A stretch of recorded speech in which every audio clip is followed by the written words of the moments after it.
नमस्कार दोस्तों, इन्फोटॉक्स के बहुत ही फ्रेश एपिसोड में आपका स्वागत है।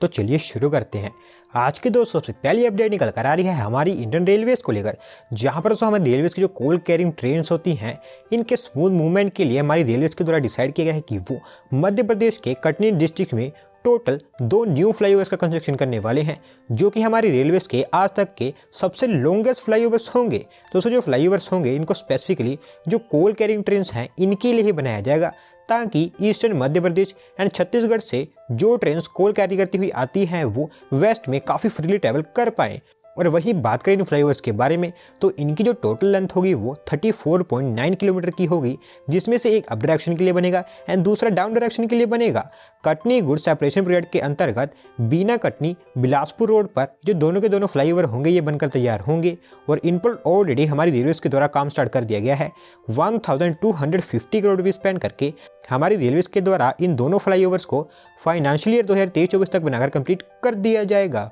अगली दोस्तों अपडेट निकल कर आ रही है government own insurance company life insurance corporation of India LIC को लेकर, जहां पर लंदन बेस्ड ब्रांड फाइनेंस जो कि एक ब्रांड कंसल्टेंसी कंपनी है, इन्होंने इनकी रिपोर्ट में ये बताया है कि LIC अब world's 3rd most strongest insurance brand बन चुका है, जिसका वैल्यूएशन करंटली $8.656 बिलियन पर स्टैंड करता है। दोस्तों नो डाउट LIC एक काफ़ी बड़ी कंपनी है, और अगर आप हमारे देश की प्राइवेट इंश्योरेंस कंपनी को देखोगे तो कोई भी कंपनी ऐसी नहीं है जो कि LIC के लेवल की हो, और यही मेन रीज़न है कि ब्रांड फाइनेंस के द्वारा ये कहा गया है कि LIC India strongest insurance brand बन गया है एंड साथ में globally 3rd most strongest brand बन गया है। और इनकी इस रिपोर्ट में इनके द्वारा ये भी कहा गया है कि $8.656 बिलियन की वैल्यूएशन के चलते LIC वर्ल्ड का 10th most valuable insurance brand भी है, और अगले साल LIC की जो मार्केट वैल्यू है वो 59.21 बिलियन पर पहुंच जाएगी, और 2027 तक इसकी जो मार्केट वैल्यू है वो 78.63 बिलियन को टच कर जाएगी।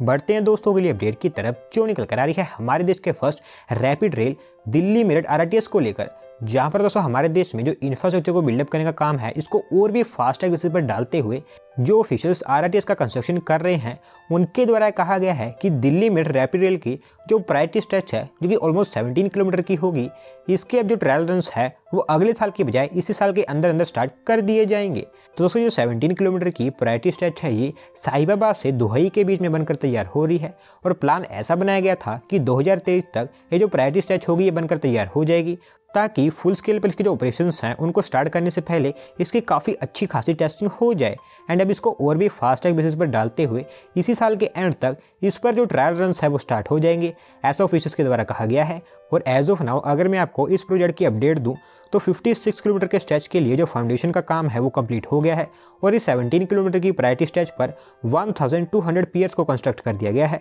साथ साथ में 9900 पाइल्स को भी यहाँ पर रिकंस्ट्रक्ट कर दिया गया है। तो दोस्तों देखते हैं कि इस साल के अंत तक यहाँ पर ट्रायल स्टार्ट होते हैं या फिर नहीं। अगली दोस्त अपडेट निकल कर आ रही है हमारे देश में हुई कुछ डिफेंस टेस्टिंग को लेकर, जहां पर दोस्तों हमारी इंडियन नेवी की जो डिफेंस कैपेबिलिटीज़ हैं उनको इन्हांस करने के लिए राफेल जेट का जो नेवल वर्जन है जिसको राफेल M कहा जाता है, इसकी टेस्टिंग गोवा में एक शोर बेस्ड फैसिलिटी से कर ली गई है, एंड ये जो टेस्ट है ये सक्सेसफुली कंप्लीट हुआ है। तो दोस्तों जैसा कि आप जानते हैं कि ऑलरेडी हमारी जो इंडियन एयरफोर्स है उनके लिए राफेल जेट्स को प्रोक्योर किया जा रहा है, और INS विक्रांत जो कि first ever made in India aircraft carrier होगा, ये ऑलमोस्ट पूरी तरह से बनकर तैयार हो चुका है, एंड इसके जो फुल फ्लैश ऑपरेशंस है वो जल्दी स्टार्ट होने वाले हैं। एंड इसी एयरक्राफ्ट करियर के लिए जो एयरक्राफ्ट्स हैं उनको प्रोक्योर किया जाएगा, जो आने वाले समय में हमारी ओशन में जो डिफेंस कैपेबिलिटीज़ हैं उनको इन्हांस करेंगे। एंड दोस्तों इसके लिए फ्रांस के द्वारा राफेल जेट्स का नेवल वर्जन जिसको राफेल M कहा जाता है वो हमारे देश को ऑफर किया गया था। सिमिलरली US ने भी सुपर हॉर्नेट जो कि बोइंग के द्वारा बनाया गया है ये हमारे देश को ऑफर किया था, और अब जो राफेल M है ये तो सक्सेसफुली टेस्ट कर लिया गया है। सिमिलरली US का जो सुपर हॉर्नेट है इसका भी सेम टेस्ट होगा, और इनके टेस्ट कंप्लीट करने के बाद में दोनों को इवेल्युएट किया जाएगा कि इनमें से कौन सा बेटर है और हमारी डिफेंस फोर्सेस के लिए किसको प्रोक्योर किया जाएगा।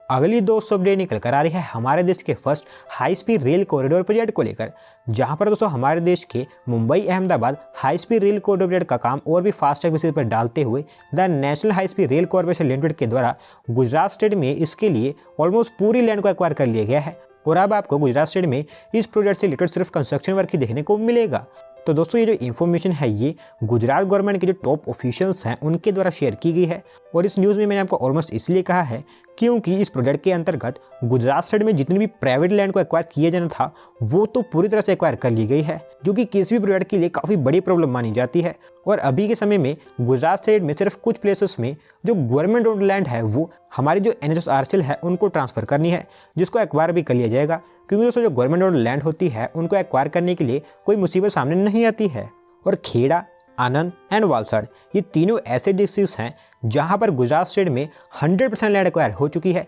चाहे फिर वो प्राइवेट हो या फिर गवर्नमेंट ओन्ड हो। और NHSRCL को जो लैंड अभी ट्रांसफ़र की जाने वाली है अगर उसको एक्सक्लूड कर दे तो ओवरऑल गुजरात स्टेट में जो लैंड एक्विजिशन का स्टेटस है वो 99.4% पर स्टैंड करता है। लेकिन जैसा कि मैंने बताया जो लैंड है वो ऑलमोस्ट एक्वायर हो चुकी है, क्योंकि ये जो लैंड है सिर्फ वो NHSRCL को ट्रांसफ़र करनी ही बची है। और as of now Gujarat state के 8 डिस्ट्रिक्ट्स में जो सिविल कंस्ट्रक्शन वर्क है वो स्टार्ट हो चुका है, जबकि महाराष्ट्र स्टेट में अभी भी 46.7% लैंड को एक्वायर किया गया है।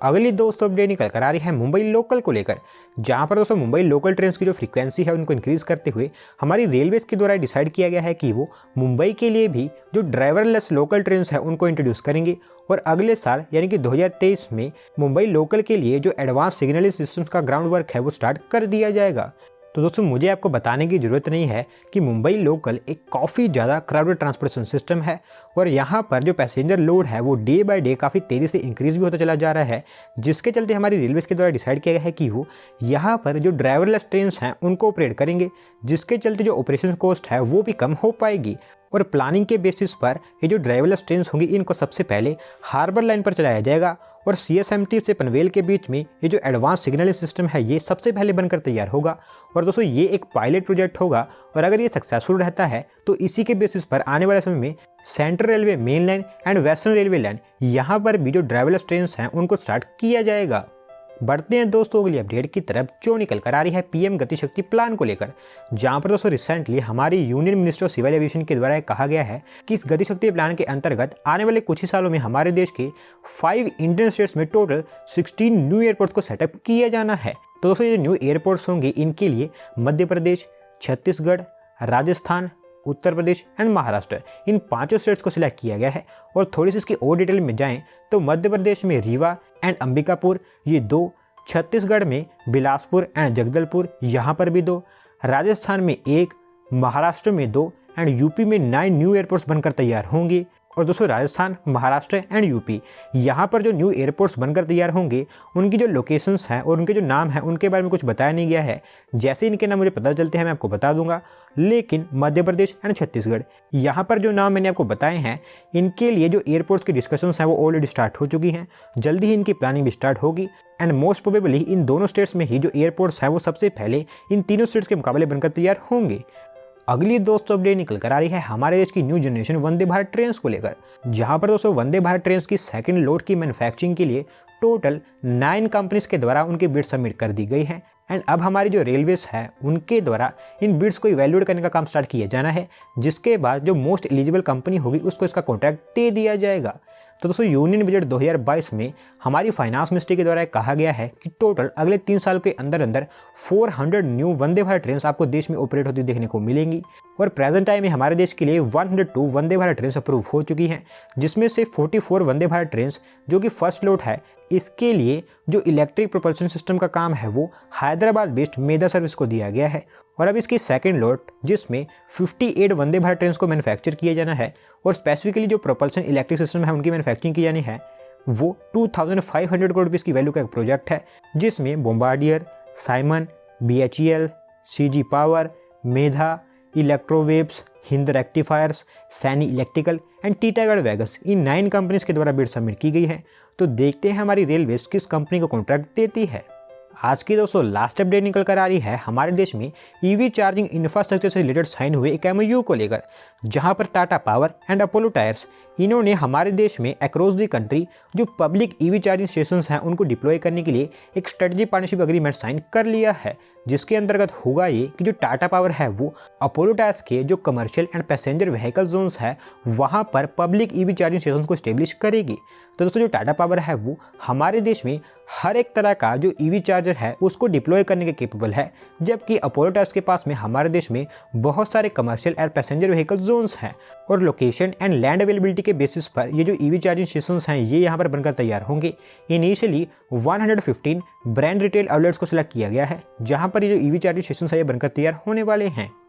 तो दोस्तों आज की वीडियो में बस इतना ही। अगर आप अपनी तरफ से भी अपडेट सबमिट करना चाहते हैं तो डिस्क्रिप्शन में दिए गए लिंक पर क्लिक करके सबमिट कर सकते हैं। और अगर आज की वीडियो पसंद आई हो तो वीडियो को लाइक करें, चैनल को सब्सक्राइब करें। धन्यवाद आपका वीडियो को देखने के लिए।